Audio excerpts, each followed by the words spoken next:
আমাদের কাছে একটা ইনফরমেশন আছে যে পল্লব গোপ পিতা প্রতাপচন্দ্র গোপ চরগনকি ওর বাড়িতে অনেক স্কপ সিরাপ মজুত রাখা আছে।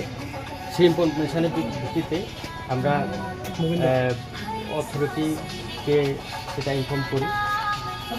অথরিটির নির্দেশ অনুসারে ডিএসপি ক্রাইম সমীর রায়, ডিসিএম কিশোরদেব বর্মা এবং অন্যান্য উইটনেসরা আসে।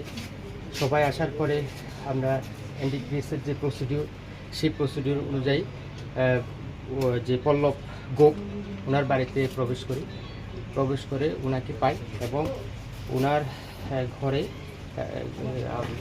43টি স্কপ সিরাপ আমরা উদ্ধার করতে সামর্থ্য হই।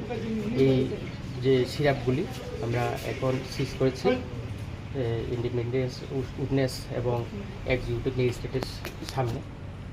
এনডিপিএসের যে রুলস সে অনুসারে এখন আমরা এই যে সিজ করা জিনিসগুলি থানাতে নিয়ে যাব এবং এই যে পল্লব গোপ ওনার এগেনিস্টে একটা আমরা স্পেসিফিক একটা সুমোটো কমপ্লেন সাবমিট করব যাতে তার উপযুক্ত শাস্তি হয়।